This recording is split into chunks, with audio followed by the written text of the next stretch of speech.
कसं आहे, सध्या उन्हाळा लागला आहे आणि आंब्यांचा सीझन सुरू झालेला आहे. त्यामुळं असे नासक्या विचाराची लोकं काहीतरी बरळत असतात आणि ते बरळतात. त्याला थोडीशी हवा मिळते. ते चॅनलवर वेगवेगळं चालवलं जातं. मूळ इतिहास कितीही मनोहरपंत भिडे बोलण्याचा प्रयत्न, कारण त्यांचं नाव संभाजी नाही आहे, मुळामध्ये त्यांचं नाव मनोहरपंत भिडे आहे. त्यांनी काही पुस्तकं वाचावी. माझ्याकडे महान शिवाजी डॉक्टर बालकृष्ण यांचा खंड 3 आणि 4 आहे. खंड 1 आणि 2 आहे.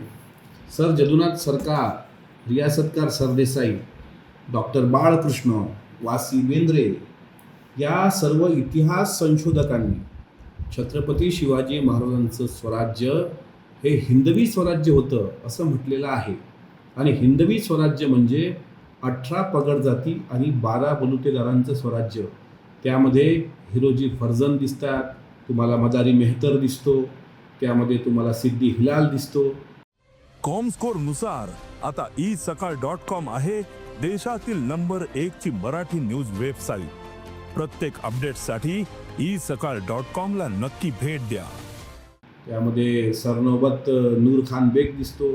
शिवाजी महाराजांच्या आरमाराचा प्रमुख मुसलमान आहे.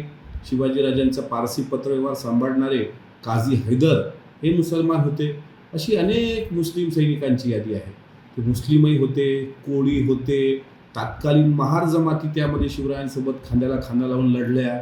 त्यानंतर मराठा असतील, 18 पगड जाती, कायस्थ हे सर्व छत्रपती शिवरायांसोबत इमान इक्बाल राहिले. आणि त्यामुळं मला एक प्रश्न त्यांना विचारावासा वाटतो की मनोहरपंत, काही दिवसांपूर्वी प्रशांत कोरटकर नावाचा भामटा, ज्याने काल कबूल केलंय कोल्हापूरमध्ये की हो मीच इंद्रजित सावंतांना धमकी दिली, ते मी बोललो ते खरं आहे, म्हणजे जे ते बोलला तो ऑडिओ तो त्याचा आहे हे त्यांनी सांगितलं.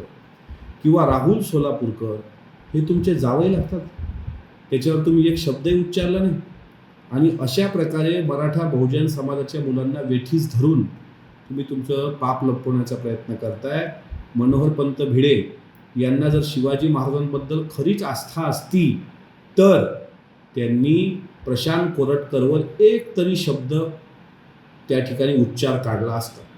अहो मनोहरपंत, औरंगजेबानी 30 ते 40 दिवस संभाजीराजांना हाल करून करून मारलं, पण राम गणेश गडकऱ्यांसारख्या कलम कसायांनी 350 वर्षांपासून जो शब्द छल चालवला आहे शिवाजी महाराजांनी संभाजी महाराजांचा, याबद्दल कधी तुम्ही बोललात? किंवा शिवाजी महाराजांबद्दल अपशब्द वापरणारी लोक, लिहिणारी लोक, याबद्दल तुम्ही कधी बोललात? ते त्यांच्यामध्ये धाडस नाही. त्यामुळे आता आंब्यांचा सीझन सुरू झाला आहे, त्यामुळे असे नासके विचार त्यांच्या डोक्यात येणं साहजिक. आणि त्यांना जास्त महत्त्व देऊ नका. त्यांची व्हॅलिडिटी संपलेली आहे, त्याच्यामुळे त्यांना जास्त भाव देण्याची गरज नाही. देश विदेशातील प्रत्येक घडामोडींचे लाईव्ह अपडेट मिळवण्यासाठी आता साम टीव्हीच्या सर्व सोशल मीडिया प्लॅटफॉर्मला लाईक, फॉलो आणि सबस्क्राईब करा. तसंच सर्व नोटिफिकेशनसाठी बेल आयकॉन प्रेस करायला विसरू नका.